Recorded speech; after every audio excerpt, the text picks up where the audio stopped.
Venkateswara gold తాకట్టులో ఉన్న మీ బంగారాన్ని విడిపించి కొనబడును.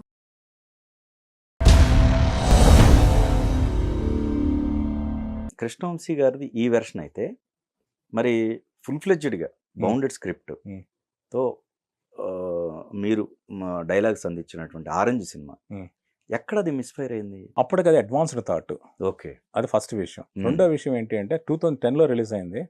వర్క్ 2008లో 9లో స్టార్ట్ అయింది. బాబు దాదాపు 1.5 year పాటు మేము స్క్రిప్ట్ మీద వర్క్ చేశాకే సినిమా షూటింగ్ వెళ్ళింది. ఓకే, సో అడ్వాన్స్డ్ థాట్ అనేది ఒకటిను. ఆడియన్స్ వల్ల డ్రామా లేదు. అంటే బిఫోర్ సన్సెట్ లేక ఆఫ్టర్ సన్ రైజ్ లాంటివి సినిమాలు ఉంటాయి. వాళ్ళు ఈ లవర్స్ ఇద్దరు కాన్వర్సేషన్స్ మాట్లాడుకుంటూ ఉంటారు. అది హాలీవుడ్ సినిమాలో సూపర్ హిట్ కదా, ఒక క్లాసిక్ అది.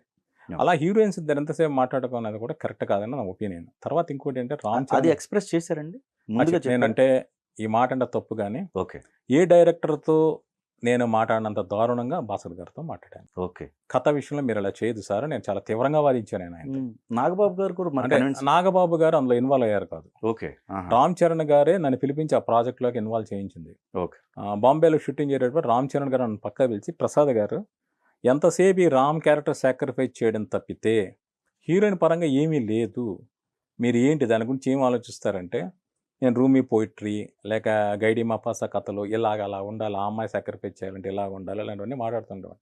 సరే ఏదో డైరెక్టర్ చెప్పండి అనేవాడు. భాస్కర్ గారు వినిపించుకునేవాడు కాదు. ఆయన చాలా మొండిగా ఉండేవాళ్ళు. అంటే ఆయన పర్సనల్ ఎక్స్పీరియన్స్ బొమ్మరిల కథ వచ్చింది. ఆయన ఫాదరు లేక ఆయన తెలిసిన వాళ్ళు ఇలా బిహేవ్ చేసేవాళ్ళు కాబట్టి ఆ కథ రాశాను. పరుగు అనేది ఆయన ఫ్రెండ్ లైఫ్లో జరిగిన ఇన్సిడెంట్ అనేది. అలాగే ఆరెంజ్ కూడా పర్సనల్ ఎక్స్పీరియన్స్ రావాలన్నది ఆయన తాపత్రయం. అందువల్ల ఏంటి అంటే వన్ సైడెడ్గానే ఉండి ఎంతసేపు మగవాళ్ళు లేక ప్రేమికులే త్యాగం చేయాలి, ఆ అమ్మాయి వీటి నుంచి ఏమీ లేదు అందు ఆయన ఫిక్స్ అయిపోయిన క్లైమాక్స్. అందువల్ల అది అంటే ఆయన ఎంత ఇన్వాల్వ్ అయిపోయిన ఒక ఉదాహరణ చెప్తా. హీరో కాస్ట్యూమ్స్ మీద భాస్కర్ గారు వేసుకునే పర్సనల్ పెర్ఫ్యూమ్ స్ప్రే చేయించేవారు. ఇప్పుడు ఈ కలర్ ఇదంటే ఓకే, పెర్ఫ్యూమ్ స్ప్రే చేస్తే ఆడియన్స్ కూడా తెలియదు కదా. అంటే క్యారెక్టర్తో కనెక్టివిటీ ఆయన అలా ఫీల్ అయ్యేవారు, అంత ఇన్వాల్వ్ అయిపోయిండేవాడు. అందువల్ల పాత్రలో మార్పులు చెప్పడానికి అంగీకరించేవాడు కాదు. Okay, okay. సో అవి అప్పుడు క్లైమాక్స్ మార్చుంటే డ్రమటైజేషన్ చేసి ఉంటే ఆడియన్స్ యాక్సెప్టబుల్ ఏమో, కానీ కల్ట్ క్లాస్ అయి ఉండేది కాదని నాకు ఇప్పుడు అనిపిస్తూ ఉంటుంది. ఇప్పుడు 2 ఏళ్ల తర్వాత 15 ఏళ్ల తర్వాత రిలీజ్ అయిన తర్వాత ఆ సినిమా కల్ట్ క్లాసిక్. నాకు చాలామంది మా అమ్మాయిల ఫ్రెండ్స్, అబ్బాయిలు కావచ్చు అమ్మాయిలు కావచ్చు, అంకుల్ ఈ సినిమా చూసాక మేము బ్రేకప్ అయ్యాం, లవ్ అంటే ఏంటో తెలుసుకున్నాం అని చెప్పిన వాళ్ళు వందలాది మంది ఉన్నారు. ఓకే, సో అది చాలా అడ్వాన్స్డ్ థాట్. ఇప్పుడు లవ్ టుడే, ఇప్పుడు ఆరెంజ్లో డీల్ చేసిన పాయింట్ ఉంది.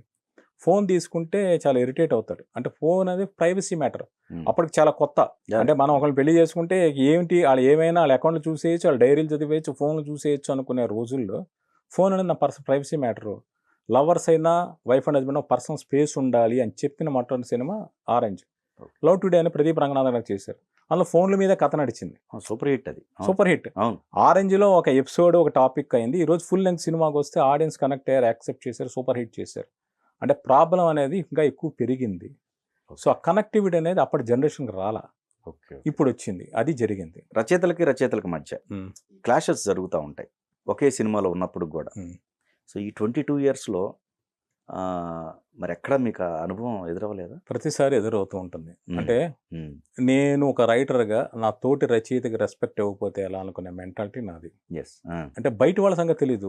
మీ విద్వత్తు నాకు తెలియకపోతే, మీతో కలిసి నాకు తెలియకపోతే బయట ప్రపంచానికి తెలుస్తుంది. మీలోని సరస్వతి నేను రెస్పెక్ట్ ఇవ్వకపోతే ఇంకోళ్ళు ఎందుకు రెస్పెక్ట్ ఇస్తారు అనే ప్రతి తోటి రచయితని నేను చాలా రెస్పెక్ట్ ఇస్తాను. మీరు నా పని చేసిన సినిమా చేస్తే వరుడు సినిమా ఉంది. ఆ సినిమాకి ఒంట్రమట్ల నాగరాజ్ అని ఒక రైటర్ ఉన్నారు.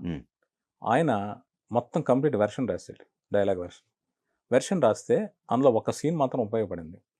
ఒక పెళ్లి గురించి రాత్రిపూట మొత్తం ఫ్యామిలీస్ కూర్చొని సామెతలతో అంత్యాక్షరి ఆడుకుంటారు. ఈ సామెత నుంచి ఆ సామెతకి అన్ని సీన్లోనే ఉండాలి.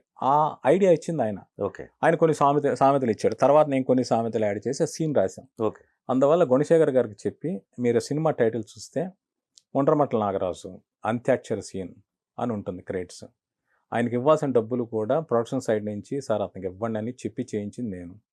అలాగే రుద్రమదేవి సినిమా ఉంది, మొత్తం స్క్రిప్ట్ రాసింది నేను. పరచూర్ బ్రదర్స్ దాన్ని సూపర్వైజ్ చేశారు. రాజసింహనైనా మేము రాసిన డైలాగ్ తెలంగాణ స్లాంగ్లో మార్చి ఆయన కొన్ని డైలాగులు యాడ్ చేసి, ఇప్పుడు బలగం డైరెక్టర్ వేణు, అలాగే బిత్తిరి సత్యనారాయణ వీళ్ళందరూ ఆ డైలాగ్స్లో పార్టిసిపేట్ చేశారు తెలంగాణ స్లాంగ్లో. రాజసింహ పేరు గోన గనారెడ్డి అనే ట్రాక్లో వేస్తారు. అలాగే నేను పనిచేసే ప్రతి సినిమాకి వేరే రైటర్లు పనిచేశారు. ఇప్పుడు ఆరెంజ్ సినిమా షూటింగ్ నా హెల్త్ అప్సెట్ అవ్వడం ఎలా లేదు, వేరే రైటర్స్ కూడా ఆ సినిమాలో కంట్రిబ్యూట్ చేశారు. అయితే ఏమిటంటే కొంతమంది మొత్తం వాళ్ళే రాసినట్టుగా ప్రయత్నిస్తూ నేను రాసినవి కూడా వాళ్ళ అకౌంట్లో వేసుకునే ప్రయత్నాలు చేస్తారు. అది నాకు నచ్చదు. మీరు నా డబ్బులు కొట్టేసినా నేను ఊరుకుంటా కానీ నా క్రియేటివిటీ కొట్టేస్తే నాకు చాలా కోపం వస్తుంది. అదే నా ఇష్యూ. సో నేను మీ అక్షరాలకి, మీ రైటింగ్కి, మీ క్రియేటివ్ ఇంపార్టెన్స్ మీరు తోటి రచయితకి మీరు అదే ఇవ్వాలి కదా. ఇవ్వనప్పుడు నేను మిమ్మల్ని ఎందుకు హానర్ చేయాలి? అంటే నాకు అర్థమవుతుంది. మీరు అన్నారు, ఇప్పుడు నేను చాలా సినిమాలు చేశాను. నాకు అవసరమైన ఒక సోలో మార్కెట్టో, సోలో గుర్తింపు ఎందుకు, నా సినిమాలు సక్సెస్లు ఫెయిల్యూర్లు పక్కన పెట్టండి. అంటే ఇంకో విషయం చెప్తున్నాను. ఓ 10 ఏళ్ళు సక్సెస్ అయ్యానుకోండి, సక్సెస్ అయిన వాళ్ళకి 10 ఏళ్ళు నడుస్తుంది పీరియడ్. నేను పేర్లు చెప్పను, ఏ రైటర్ నేను. తర్వాత వాళ్ళకి ఆడియన్స్ వేరే జోనర్కి వెళ్తారు, లైక్ వీళ్ళు ఫేడ్ అవుట్ అవుతారు, క్రియేటివ్ తగ్గిపోవచ్చు. ఇన్ని ఫ్లాప్స్ వచ్చిన ఇండస్ట్రీలో నా ఫ్లాప్స్ తీసుకుంటే ప్రతి హీరోకి చాలా దారుణ డిజాస్టర్లకి నా పేర్లు ఉన్నాయి. రామ్ చరణ్ గారికి ఆరెంజ్, బన్నీ గారికి వరుడు, ఎన్టీఆర్ గారికి శక్తి, ఇలాంటి సినిమాలు ఉన్న తర్వాత నాకు ఎవడైనా పిలిచే అవకాశం ఇస్తాడా?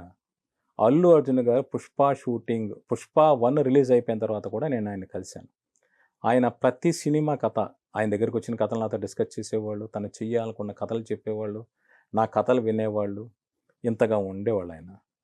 వాళ్ళు నా సక్సెస్ ఫెయిల్యూర్ కన్నా నాలో ఉన్న ఏమంటారు వాళ్ళకి పనికొచ్చే విషయాలకు రెస్పెక్ట్ ఇచ్చారు. ఓకే. ఫెయిల్యూర్లు వచ్చి ఇంతకాలం కొనసాగడం మామూలు విషయం కాదు. అదే నాకు గ్రేట్ సక్సెస్ కింద ఫీల్ అవుతాను. బట్ ఇప్పుడు నాకు అనిపిస్తుంది ఏంటంటే నేను తోటి రచయిత పనిచేయడం నేను రెడీ, కానీ వాళ్ళు ఏంటంటే నాకు ఇవ్వాల్సిన గుర్తింపు ఇవ్వట్లేదు.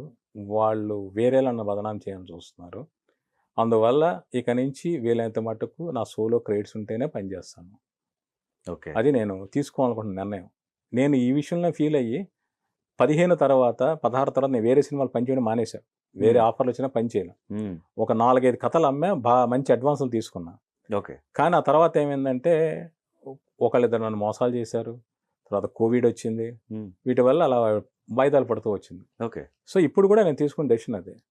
నేను ఏదైనా కానీ సోలో రైటర్ని అయితే నేను పని చేస్తాను అని చెప్పాలనుకుంటున్నాను.